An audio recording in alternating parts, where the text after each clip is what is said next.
Welcome back, investors, to Ticker Time News. I'm Adam, and today we're talking about the U.S. housing market and how prices will continue to soar.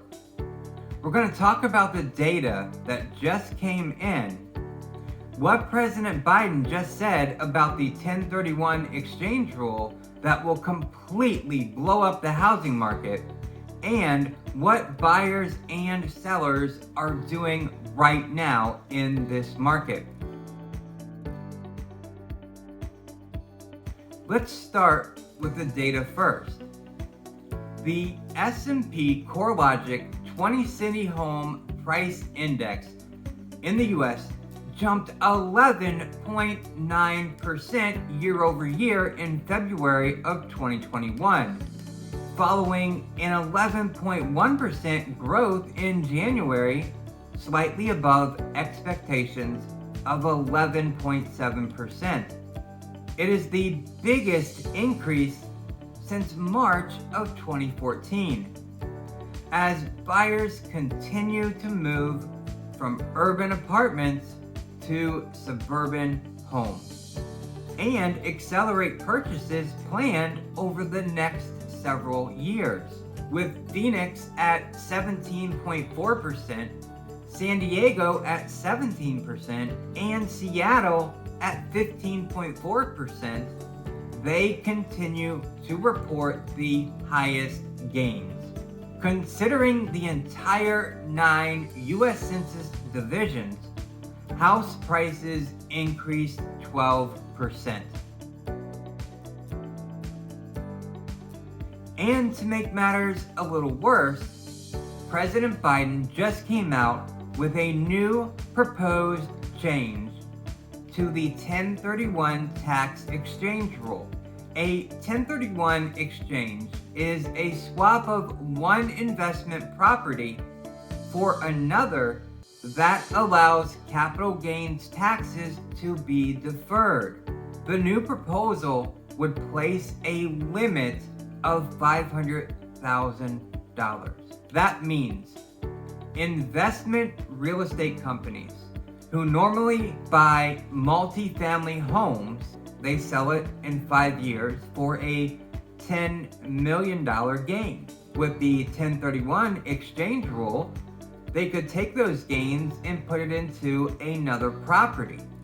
And they could do that property after property after property, continuing to expand their gains, deferring paying taxes on them until at a time that they choose to. Now, those same real estate investors, instead of buying multifamily homes, they're going to come down to the single family homes where the market is so hot right now, especially for first-time home buyers or for those with lesser means.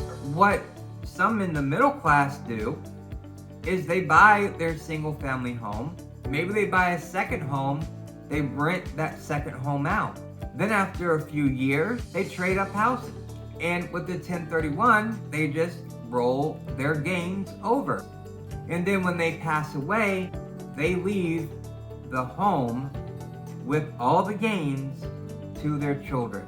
The main point of this change is to tax the rich. But taxing the rich in this way doesn't work. Instead of real estate investment companies going for multifamily homes, they're going to come down to the single family homes and put more buying pressure there, where we don't need more buying pressure right now in this market. The change to the 1031 exchange will completely upend real estate investing. So let's talk about sellers and buyers in this market and what are they doing? So if you are in the market to sell your house, now is the time to do it. House prices are at multi-year highs. You'll most likely get more than your asking price and have your house listed on the market for a much shorter period of time than many other times in history, especially recent history. As a seller, you hold all the cards right now.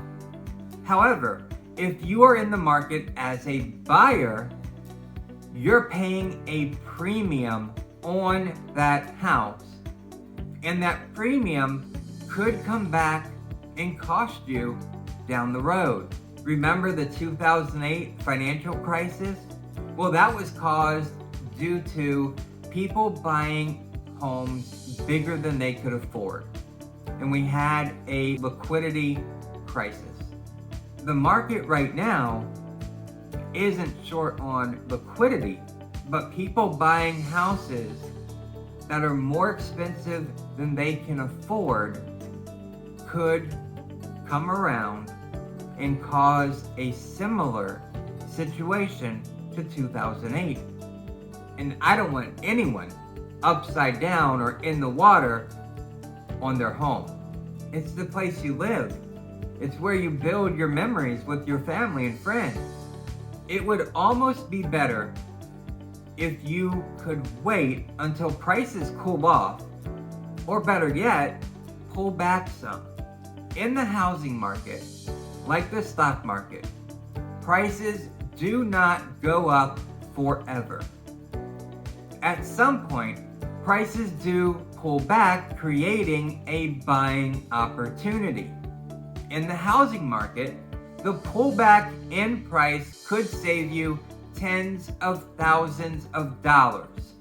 As a buyer, you do have one thing in your favor though, and that's low interest rates.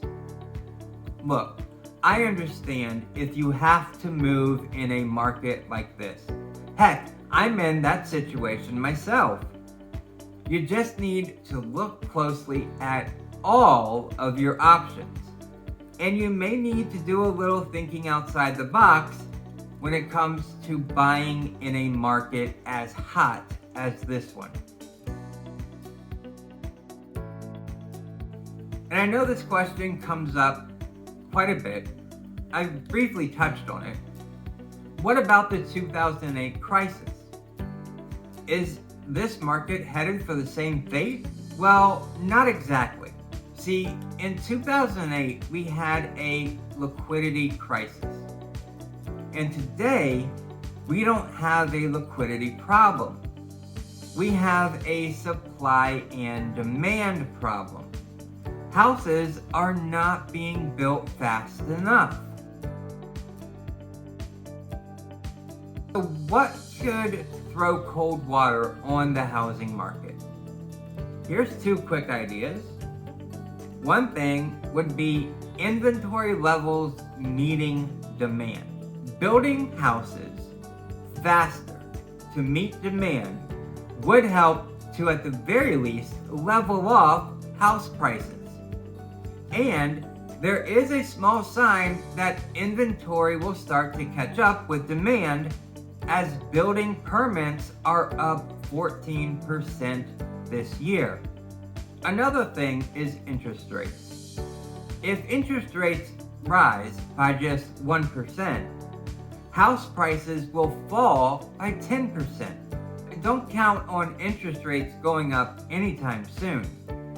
We would need to see inflation go up before the Fed will act and raise interest rates. This is something that the Fed is watching closely. And inflation is going up. We can all feel it with everyday prices. Just fill up your gas tank. But we'll probably have to wait until the fall or winter before we see any talk of a rate hike. What do you think of the housing market this year? Let me know in the comments. I hope you found value in this video. Thank you very much for watching. Smash that like button, click subscribe, and join our family of investors. Because ultimately, these videos are for you. Thank you again for watching, and I will see you in the next video. You can help out the channel and earn free money while doing it. First, earn $10 worth of Bitcoin by signing up for a BlockFi interest account and depositing $100. Plus, the added benefit to using BlockFi is that you will earn interest of up to 8.6% annually on your cryptocurrency. Second, earn 2 free stocks worth up to $1,850 by signing up to Webull and depositing $100. Click the links below to get started.